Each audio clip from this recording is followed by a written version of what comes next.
जाते ही संकटा, तो उन्होंने कहा ऐसा है सब कुछ बढ़िया से हो गया, तो लाओ संकटा मैया की पूजा करें।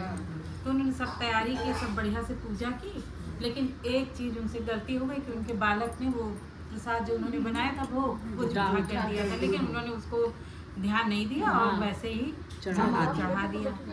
तो पंडित जी ने कहा कि चलो खूब बढ़िया से सब तुम्हारी पूजा पाठ निपट गया। तो उन्होंने कहा अब रात में मैया ने उनको स्वप्न दिया कि खुद तुमने किया तो बहुत अच्छा, मगर ये नहीं ध्यान दिया कि जो में भोग लगा वो जूठा था।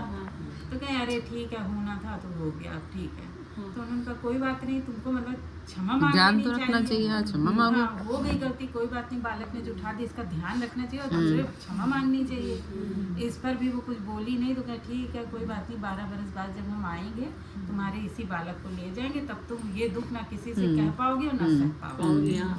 अब ये बात उन्होंने स्वप्न में देखी, तो सुबह जब उठी तो बड़ी घबराई और पंडित जी से कहीं कि सब कुछ तुम बढ़िया की, लेकिन जो है ऐसा हो गया, अब क्या करें।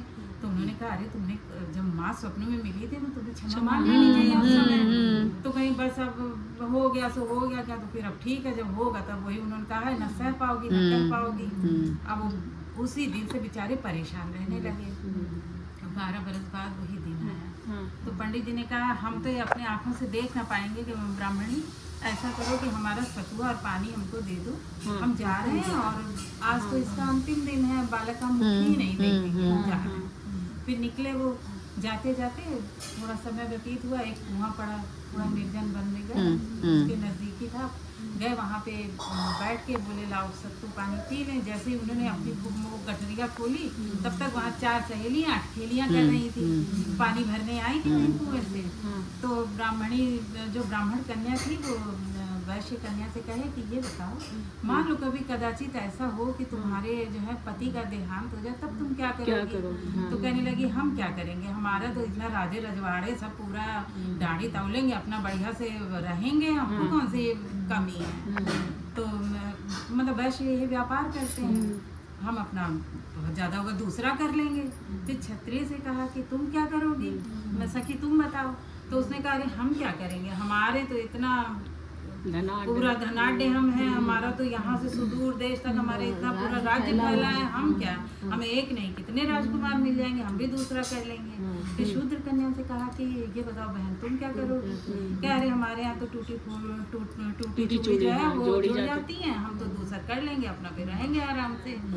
अच्छा हम लोग ये पूछ रहे हैं, सब पूछने लगी ये बताओ ब्राह्मण कन्या तुम क्या करोगी, तुमसे तो कोई ना चौका बर्तन कराएगा, अपने घर का कोई कार्य भी नहीं कराएगा, तब तुम क्या करोगी? तो उसने कहा अरे हम अपना जिया लेंगे। अब ब्राह्मण जी को तो यही सुनना था, जैसे मैया ही ने देवदूत भेज दिया। तो उनके दिमाग में आ गया कि ये कन्या जो है हमारे पुत्र के लिए बिल्कुल ठीक है। अब बेचारे पीछे पीछे उस कन्या के चल दिए, उसके घर के पास गए तो पीछे लग गए। कन्या अंदर आई तो अपनी उसकी माँ कहने की बिटिया ये कौन पीछे पीछे आ रहा है? क्या अम्मा बहुत देर से जब से हम चले अम्मा पीछे पीछे आ रहा, पता नहीं कौन है। क्या देखने से तो ब्राह्मण ही लग रहा है। तो क्या ऐसा ब्राह्मण आप जो है हम आपसे आपकी कन्या का हाथ मांगने आए अपने पुत्र के लिए। तो उन्होंने कहा कि हमारे पास तो कुछ नहीं, पंडित जी दिन भर कथा बाचते हैं, उधर जाके मांग मोल के जो लाते हैं उससे तो मैं चूल्हा जलता है, हम आपको कुछ दे ना पाए। क्या हमें कुछ चाहिए भी नहीं, बस हमें एक कन्या दे दो और हमें 4 चीजें दे दो, एक तो जल का कलश और दूसरा दीपक ज्योति वाली और तीसरा सिंदूर और चौथा जो है फूल, हमें और कुछ नहीं चाहिए, ये 4 चीजें हमें दे दो। अब ये कह के वो कन्या को लिया, फिर अपने पुत्र के साथ उन्होंने उसका विवाह संपन्न कराया। अब वही दिन था, अब तो मन में तो डर था ही कि आगे क्या होगा। उन्होंने कन्या को सारी बातें बता दी, कुछ नहीं छुपाया, सब सत्य बताया। उसने कहा कोई बात नहीं, क्या नाम ब्राह्मण देवता पिताजी हम अपना जिया लेंगे। तो जब वो कहने लगे ऐसा करिए सामने जो बाग है इसमें हमारी मढ़ैया डाल दीजिए और आज हम और पति के साथ हम वहीं रहेंगे। फिर रात जब हुई, मतलब पहर जब आने लगे, तो पहले पहर मैया को याद आया 12 बरस पहले जो हमने कहा था। तो उन्होंने यमराज से कहा जाओ यमराज जी आज उसके प्राण हर के लाओ। तो पहले पहर यमराज जी आए तो देखे उसने क्या किया, उस कन्या ने जल का कलश रख दिया और कहा मैया ये जल का पहरा है।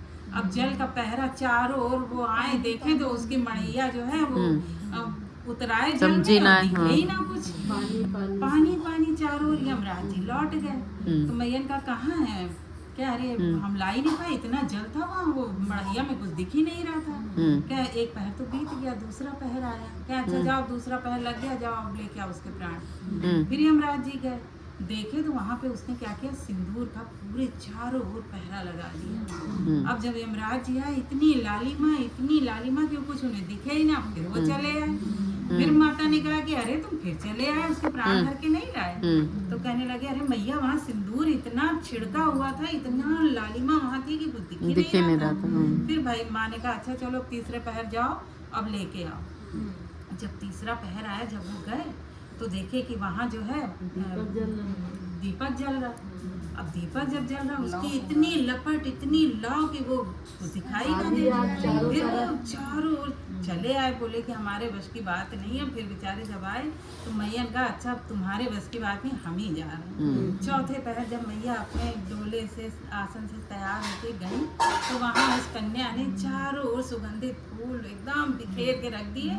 मैया उस सुगंध से आकर्षित हो गई और वो जाके माँ के पैर छूने लगी। तो माँ ने कहा सौभाग्यवती हो और पुत्रवती रहो। तो उसने कहा मैया ये कैसे होगा, आप उन्हीं के तो आज प्राण लेने आई हैं। तो कहे कि हाँ क्या अरे बिटिया हम देते हैं लेते नहीं हैं। तो उसने कहा अच्छा हाँ मैया तो आज से हमारा क्या, जाओ बिटिया आज से तुम्हारा जो है सौभाग्य अखंड रहेगा, दूधो नहाओ पूतो। संकटा मैया देती है, किसी से लेती नहीं है। जैसे दिन बहुरे तैसे सबके। बोलो संकटा मैया की जय।